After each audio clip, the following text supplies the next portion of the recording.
Tô tentando aqui de novo. Parece aquela quinta-feira do Poli e da Aline que a gente não conseguia conectar. Vai dando sinal se vocês me escutam bem. Só dá o positivo. Eu salvei a apresentação do Rafa. Isso. Vai dando um sinal de positivo se vocês me ouvem. Ok. Deixa eu ver se ele já entrou. Não, ele não entrou. Eu acho, André Trindade, que está acontecendo hoje o que aconteceu naquela quinta-feira passada, que todas as lives estavam sendo derrubadas pelo Instagram, entendeu? Porque está sendo a mesma... Aconteceu com o Poli e com a Aline, eu tive que remarcar, não sei se vocês lembram. Impressionante. Vamos lá de novo, vamos tentar aqui. Vamos lá, Rafa.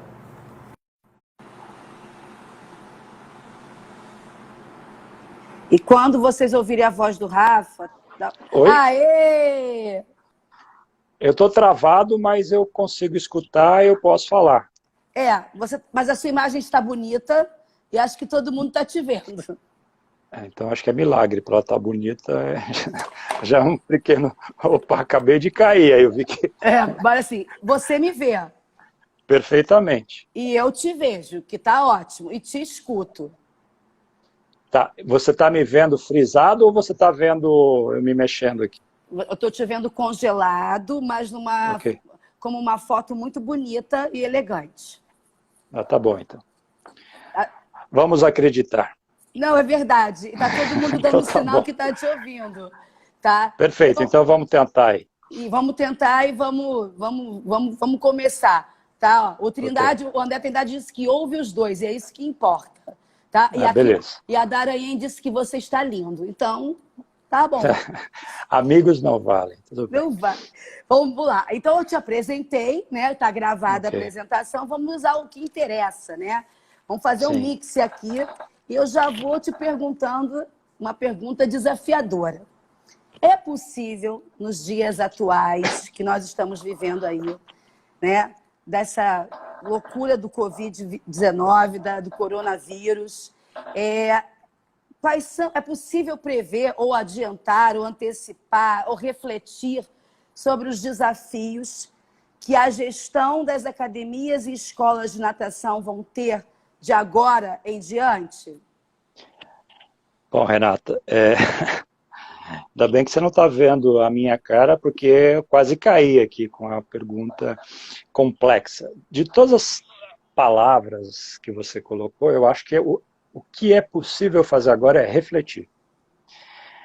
Porque antecipar, infelizmente, essa é uma situação totalmente atípica, é uma situação que foge totalmente daquilo que o mundo moderno, né, estava acostumado. Então, o que a gente tem que aproveitar esse momento, e é o que eu tenho conversado com muita gente do Brasil e muita gente do exterior, gente que já passou, está passando, que ainda não acabou em lugar nenhum, as pessoas estão refletindo muito.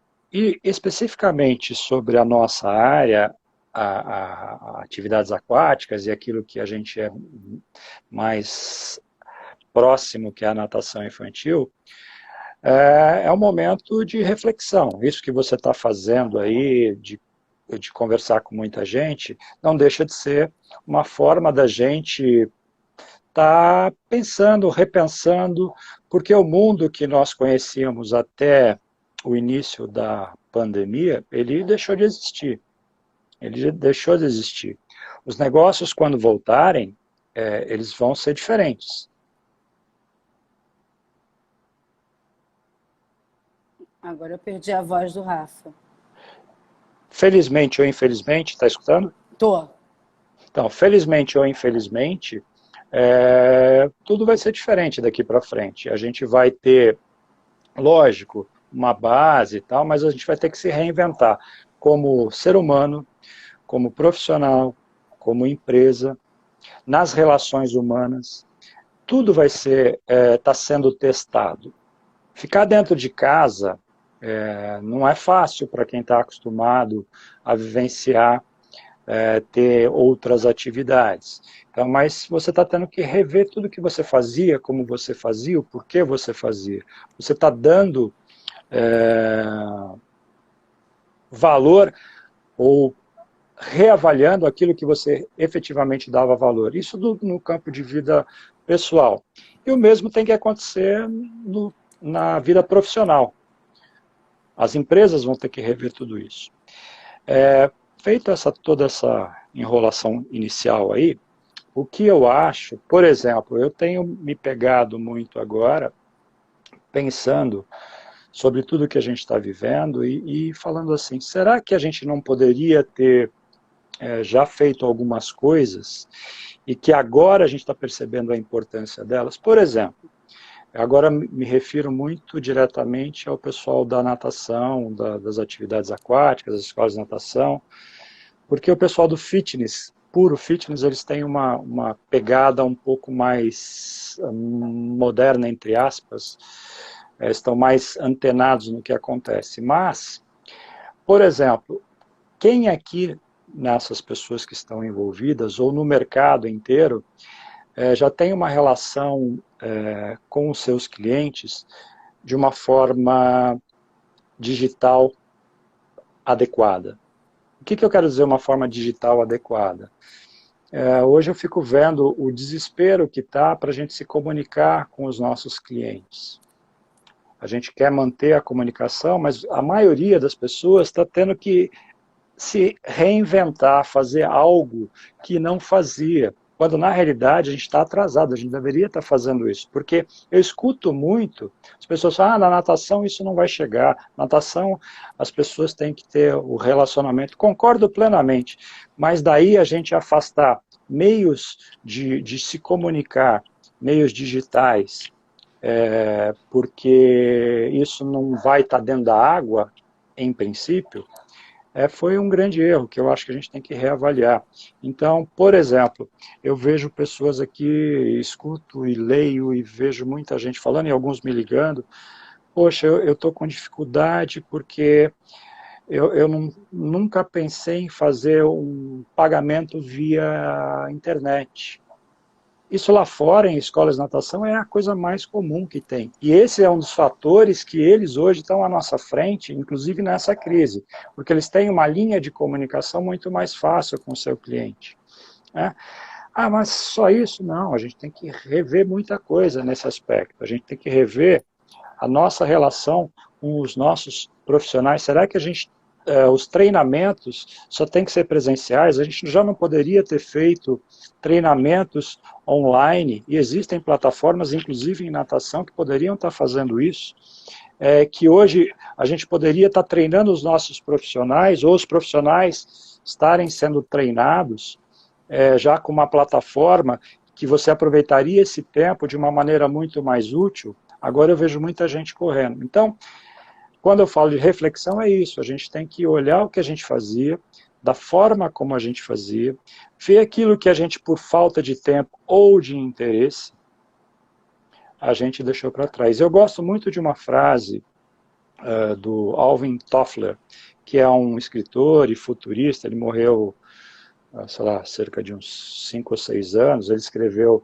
um livro que eu acho muito legal, Choque do Futuro, e o outro é A Terceira Onda, que fala muito desses processos, e ele tem uma frase que é muito interessante, que eu acho que da minha reflexão desse período todo, e que eu gostaria de deixar para vocês, se tudo que eu falei vocês não concordarem, não tem problema, mas reflitam sobre essa frase. Ele diz assim: o analfabeto do século XXI não será aquele que não sabe ler e escrever, mas aquele que não quer ou consegue aprender, desaprender e reaprender.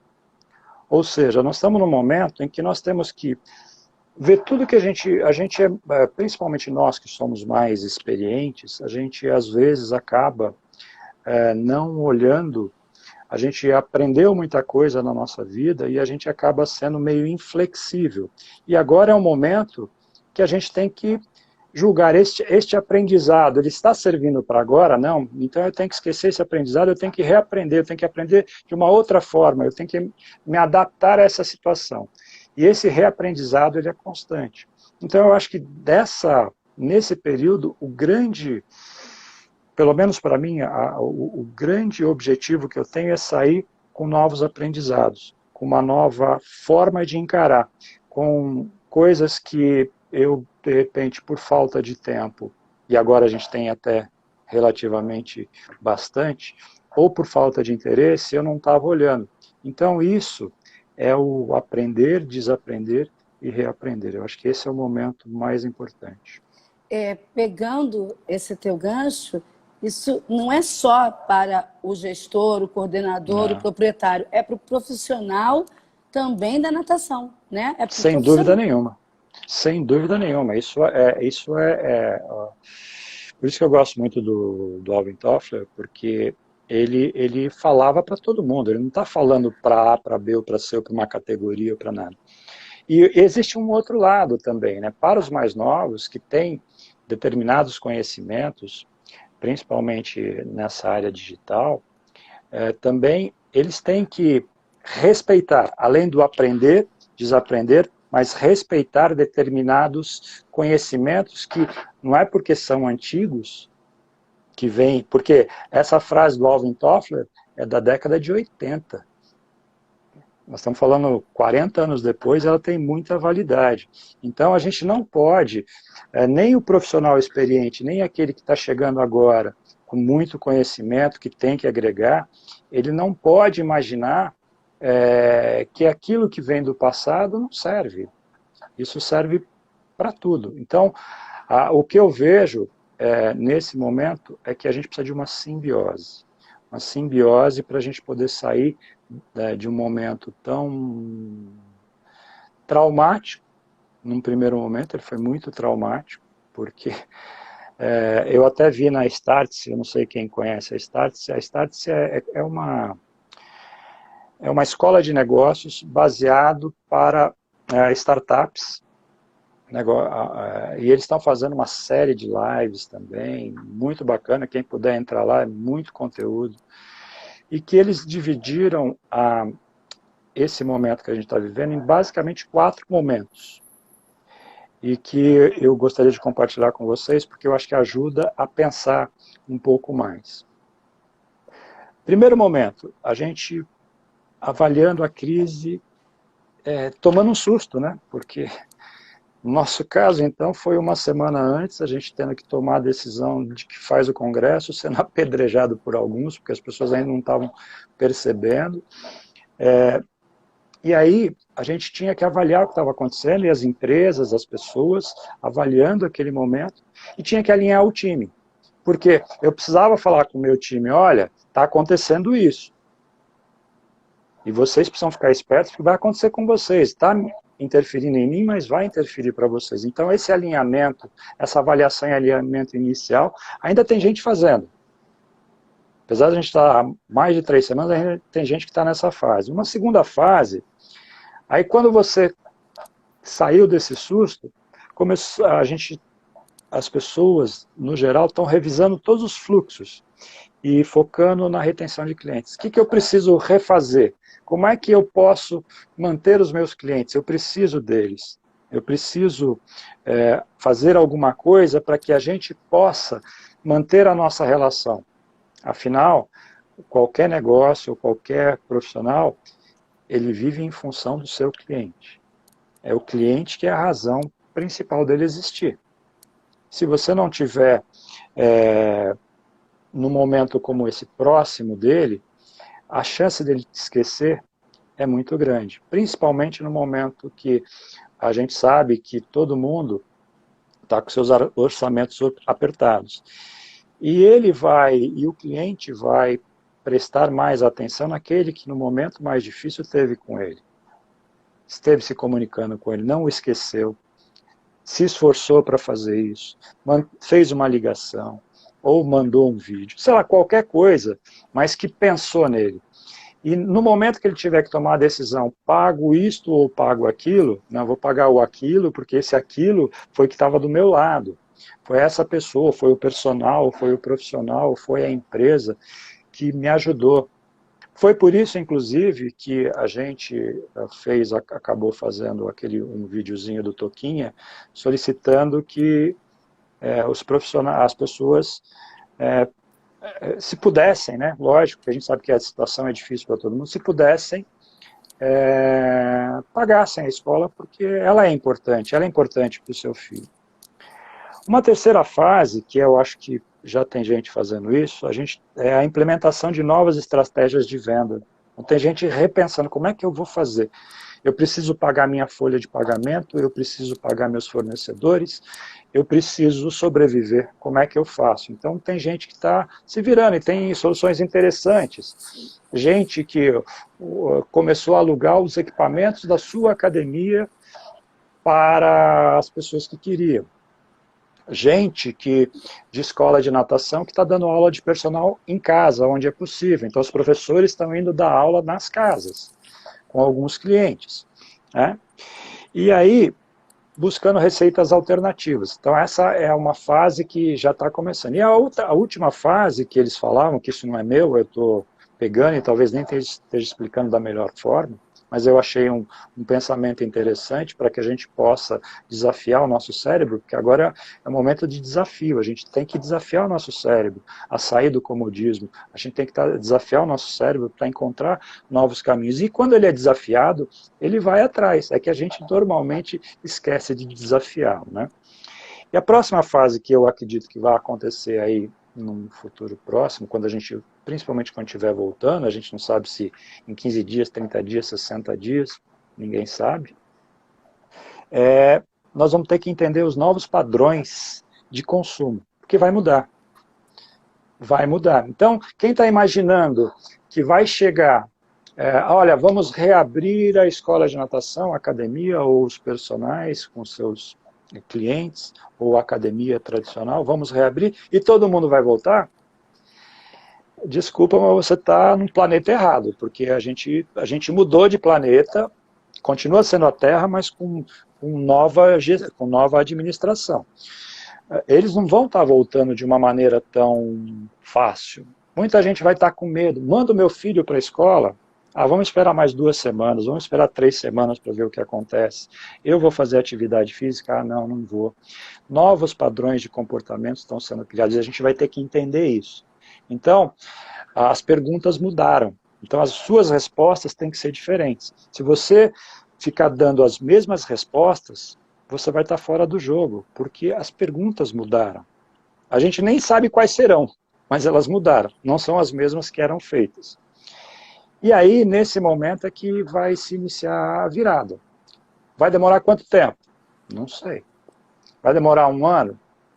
2? Nos Estados Unidos saiu ontem, ou anteontem, até o Marcos Tadeu postou, eu vi uma pesquisa que mostra que a recuperação eles estão estimando para chegar no mesmo faturamento. As academias, não estou falando de escola de natação, porque é um outro mercado, lá é totalmente diferente. As vão demorar até 2 anos para chegar entre 85% e 95% do faturamento atual. Dependendo do tipo de academia, se é uma low cost vai chegar mais rápido, se é uma high-end, que eles chamam, que é uma mais cara, vai chegar mais devagar. Então, é um momento, por isso que eu falei, a gente tem que aproveitar esse momento para refletir. O que eu poderia fazer, que eu não estava fazendo, que já está aí. Né? Eu vendo daqui, o mercado, se eu fosse hoje proprietário, ainda, eu estaria desesperado para estar ajustando toda a minha parte de comunicação com o cliente, de forma digital, como é que eu estou mais próximo dele, como é que eu posso entregar para ele um serviço, agregar um serviço a ele para que ele não se esqueça de mim. E mais, num primeiro momento, todo mundo começou a fazer vídeos e tal, a gente até mostrou que a China estava fazendo lá, que foi o primeiro que fez, mas isso também já chegou num ponto que é tanta coisa, é tanta gente, são tantas lives, né, são tantas que se não tiver relevância, a palavra hoje é relevância. Se você não tiver relevância, o teu cliente não vai estar com você, ele não vai prestar atenção em você. Então você tem que estar mais próximo. Sei lá, você tem grupo de WhatsApp do pessoal da terceira idade, que é o que mais está sofrendo, porque ele tem, querendo ou não, ele é o grupo de maior risco. Ele é o que, teoricamente, não pode estar na rua.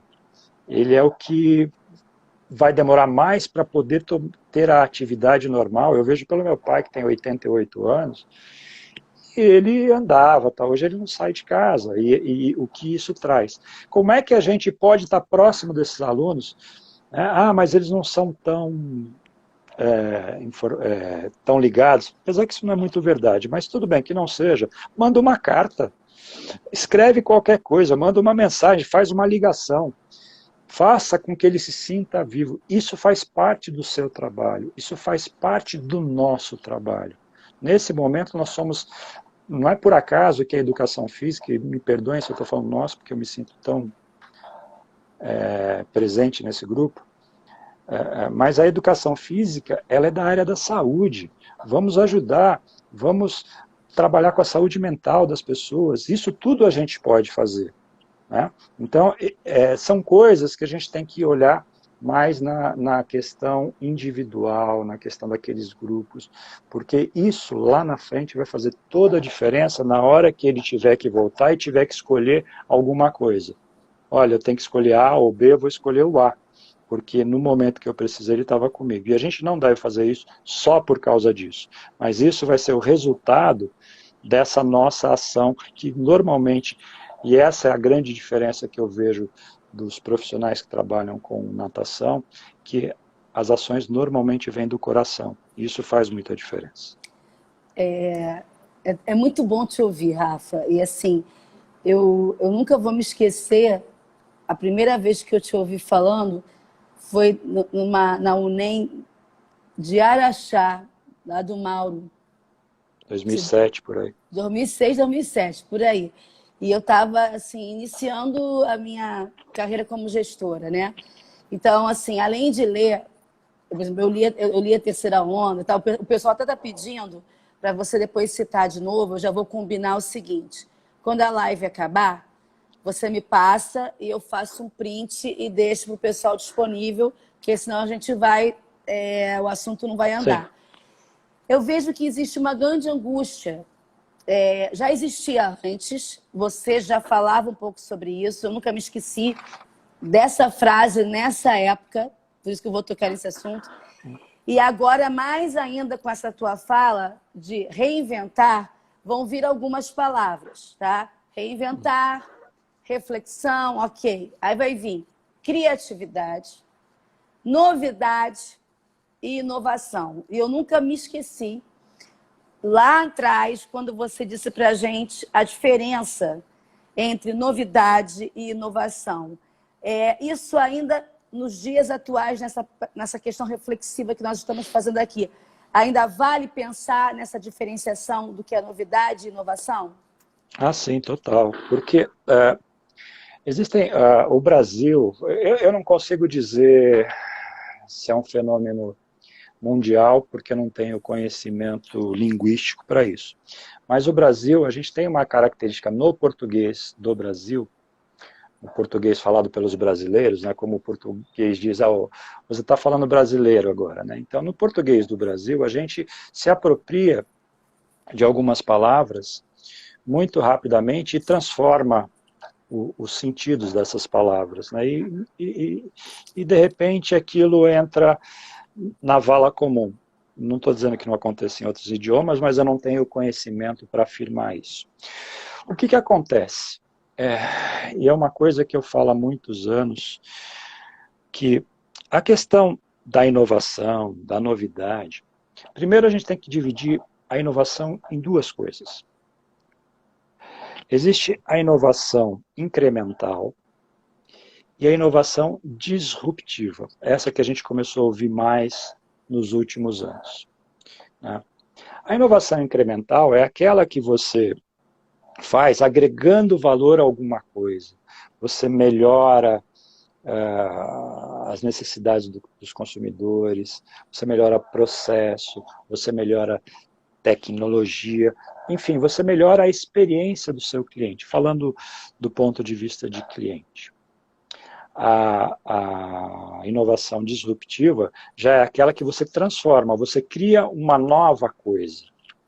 Então, hoje, se você pegar os exemplos básicos, de Uber a Netflix, a forma como você consome vídeo hoje é totalmente diferente. Nós que somos um pouco mais usados, sabemos que lá atrás você precisava ter um videocassete, se você quisesse assistir, você tinha que ir na locadora, alugar. E antes disso, a gente era exposto à Rede Globo, que tinha 4 ou 5 canais, que ia passar um filme no horário que ela queria, do jeito que ela queria, e às vezes, porque o filme era mais longo, ela cortava algumas partes para colocar comercial. E isso foi evoluindo, aí passou para o videocassete, e hoje nós estamos no streaming.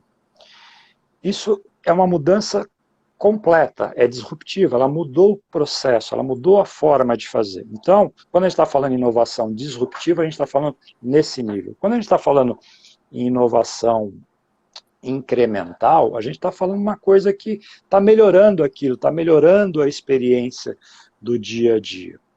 A diferença da inovação para a novidade, e aí é que é onde a gente acaba, às vezes, utilizando as palavras de forma errada e acaba banalizando algumas coisas. A palavra inovação foi muito banalizada.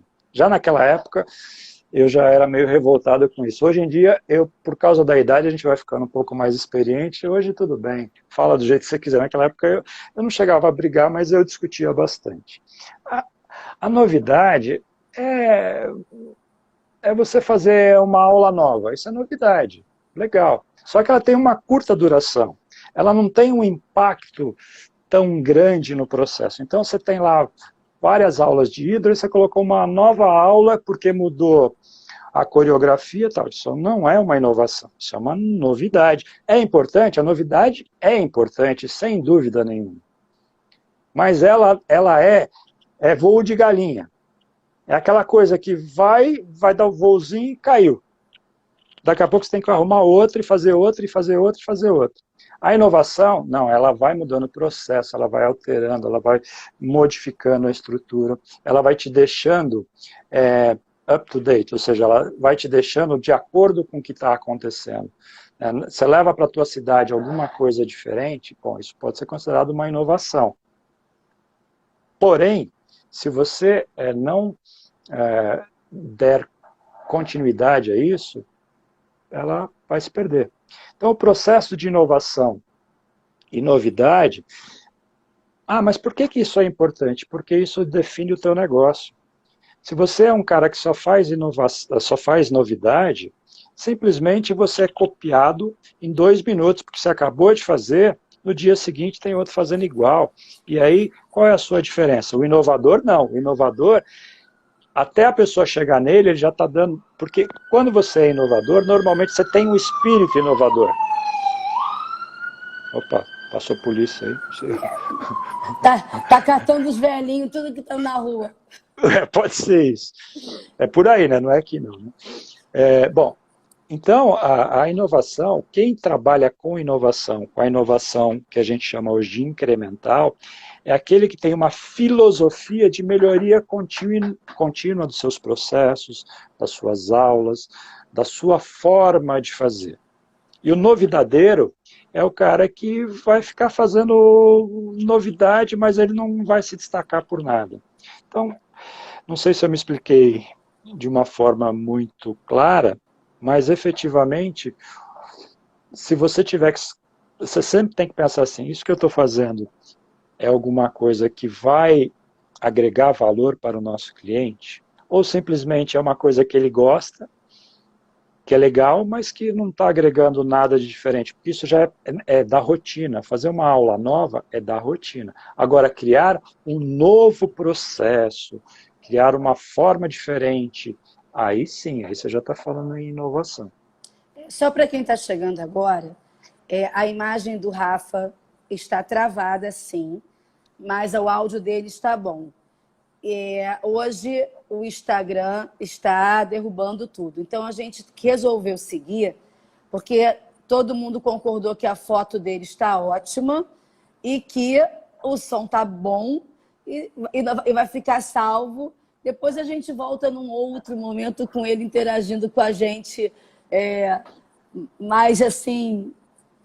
Ao vivo. Ao vivo. Ao vivo você está, mas, digamos, corporalmente, né? Ok. Eu vou fazer, assim, como a gente está fazendo um mix, eu vou fazer uma pergunta que vai te dar um gancho, né?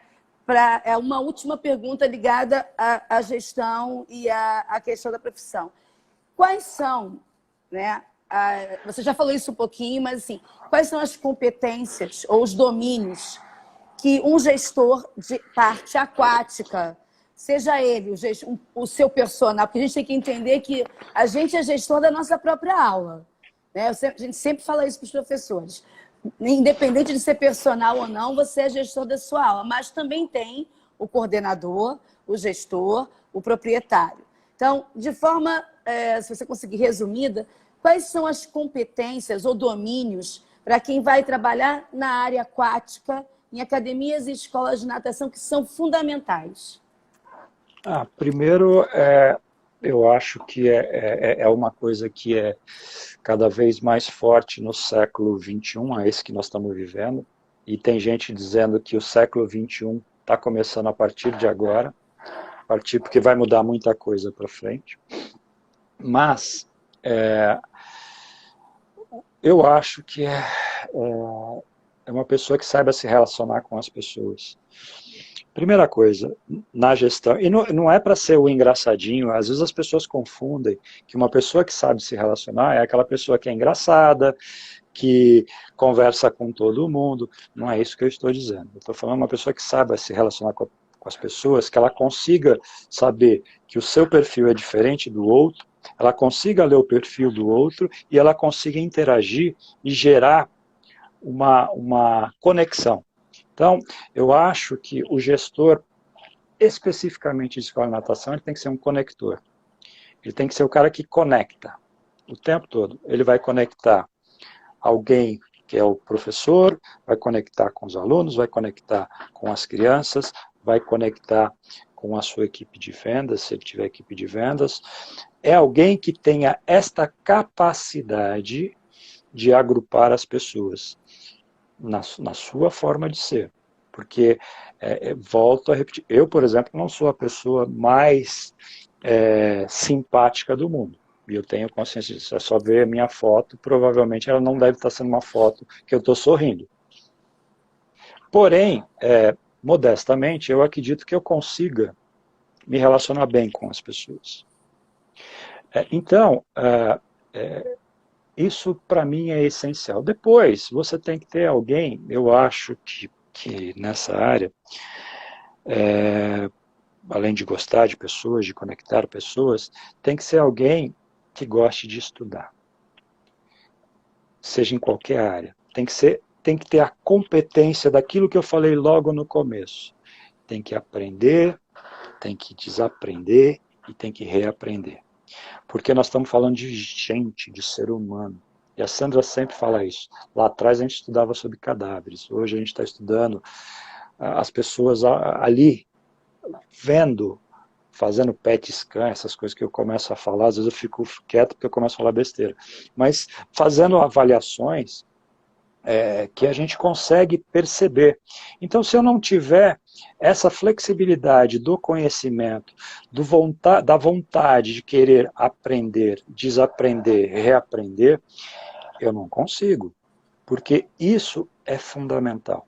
Quando a gente está falando de relações humanas, isso é fundamental, e nós somos eminentemente uma área de relações.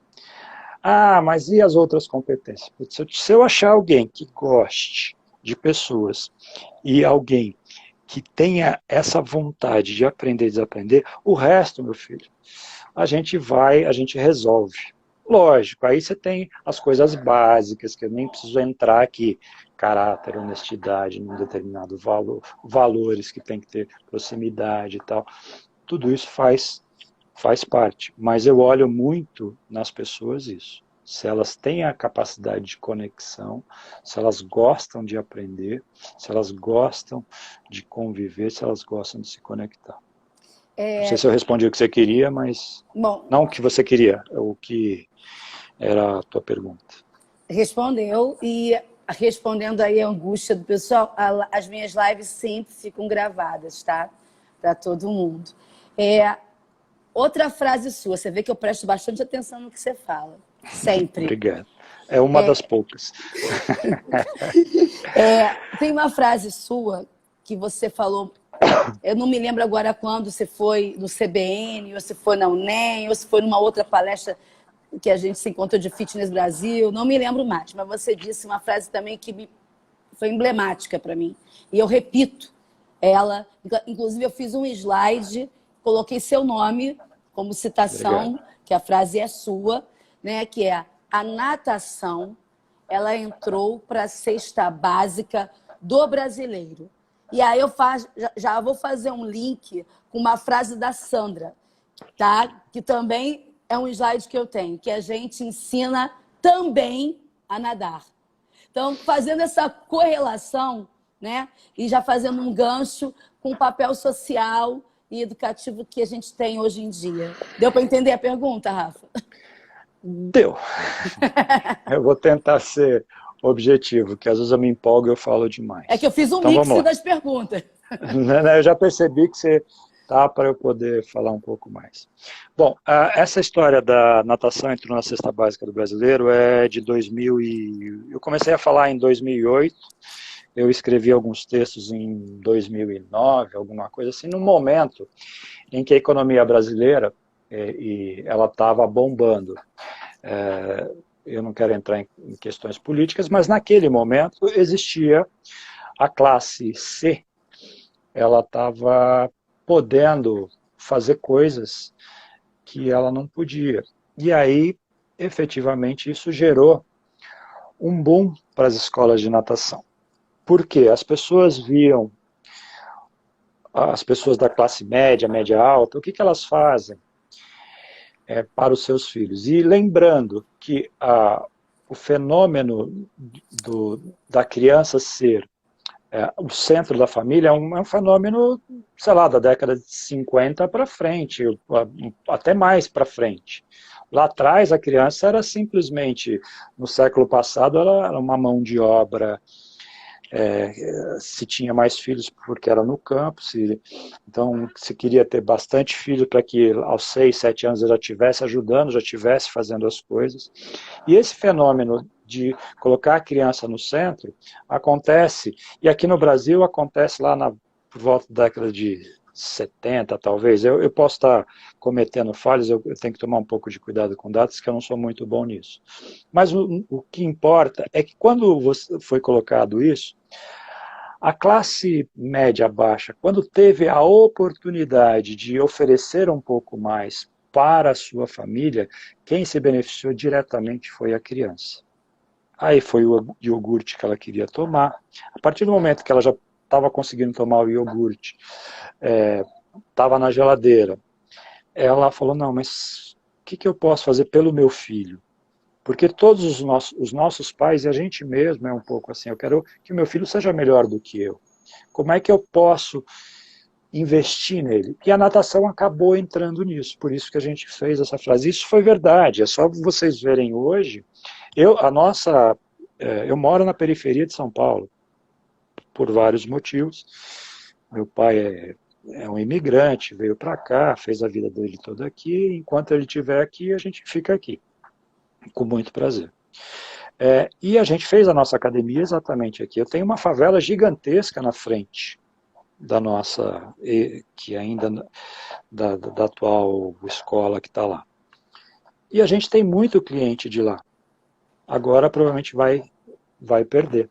Mas nesse momento é que as pessoas vinham com nota de R$2 e a gente nunca foi barato para os padrões, a gente sempre foi barato naquilo que a gente entregava, na relação custo-benefício, mas a gente nunca foi barato em preço. As pessoas nunca viram o nosso preço como um preço baixo, elas sempre achavam que valia a pena, ou seja, o valor, sim, mas o preço era alto. E eu cansei de ver gente que vinha pagar com nota de R$ 2 nessa época, porque ele queria dar o melhor para o seu filho.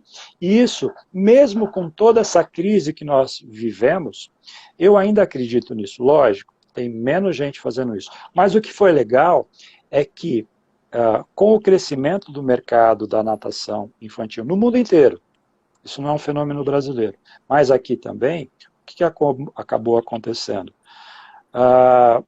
Surgiram possibilidades com vários preços. Surgiram programas, prefeituras que começaram a se interessar um pouco mais por isso.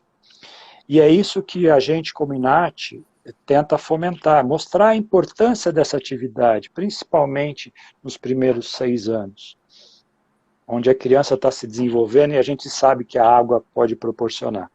Então, essa é uma parte. Com o que você falou da Sandra, da frase, está tudo relacionado com isso. Está tudo relacionado com o valor que a gente acredita na natação. A gente não vive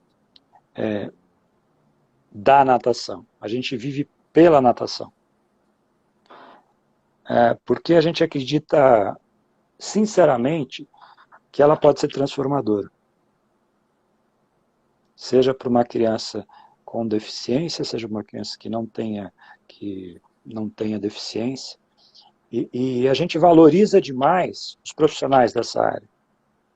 Porque nós temos nas mãos o nosso futuro.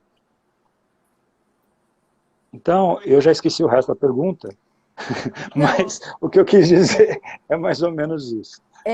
Eu vou fazer a ponte para você. Essa pergunta eu te fiz para fazer um link com que, assim, a gente ensina mais do que nadar, a gente ensina conceitos, valores, que você acabou de falar, e existe hoje uma questão que virou um propósito seu de vida, né, de missão, que é a relação da segurança aquática, que entra, na minha concepção, entra dentro desse conceito de que nós ensinamos além de nadar. E eu queria que você, de repente, fizesse um link, como surgiu essa sua relação com a segurança aquática, e de falar disso de uma forma diferente, porque até então se falava no afogamento, né? E você fala de prevenção. E para fazer esse link, por isso que eu te perguntei isso. Tá, legal. Bom, vamos tentar ser direto. Só uma coisa, o trabalho, eu gostaria de reforçar muito isso, eu sempre falo, o trabalho que a Sobrasa faz no Brasil é um trabalho modelo. Né? E todo o mérito a eles por tudo que eles fazem. E a gente percebia que a escola de natação teve uma época que você falar em afogamento dentro de escola de natação, na década de 70, 80 e poucos, eu escutei e confesso que na hora eu fiquei sem resposta. Numa conversa com um grupo de donos, eles falando que não tem que ficar falando em afogamento, porque isso vai contra o que a gente faz. Peraí, eu não entendi bem o que você está querendo dizer, vai contra o que a gente faz. Mas tudo bem. Mas o princípio é o seguinte, quando eu decidi ficar só com a escola de natação, sair da vida de executivo, estava muito cansado, tinha tido um trabalho muito difícil numa grande empresa multinacional, cheguei a ser gerente da América Latina Sul, de uma área, muitos problemas enormes, e eu acabei numa discussão, num processo, eu acabei me desgastando e fui desligado da empresa. Aí eu falei, não, vou para uma empresa menor, fui na empresa menor, os problemas eram muito parecidos. Aí a Sana falou, Rafa, eu preciso de você aqui, vem me ajudar, porque eu era empresário de noite e de fim de semana, mas era totalmente diferente. E quando a gente fez isso, falei, Sandra, só ficar na academia, para mim, desculpa, eu estudei tanto, eu acho que vai ser muito pouco. Então, primeira coisa, nós vamos internacionalizar o nosso trabalho. Como? Bom, a nossa grande amiga, que hoje a gente até ficou na casa dela quando esteve no México agora, a Lulu Cisneros, a Sandra falou, eu conheço a Lulu dos congressos, tá? Eu falei, deixa eu falar com ela. Falei, Lulu, eu queria, bom, isso em 2006. eu queria, é possível entrar na associação, discordar da associação? Ah, pode, vamos lá, você manda um vídeo. Bom, resumindo, para não ficar muito longa, a gente foi a primeira academia do Brasil a se inscrever nisso, e está lá até hoje, mesmo não tendo mais academia, a gente está como INAT. E a partir dali, a gente foi, no ano seguinte, a gente foi na primeira conferência, juntamos todo o dinheirinho que tinha sobrado, vamos viajar para fazer isso. Beleza. Fomos lá, aí o que eu vi? Porque na mesma semana era o Congresso Mundial da WABC e na mesma cidade tinha a conferência. E a Sandra já tinha falado, poxa,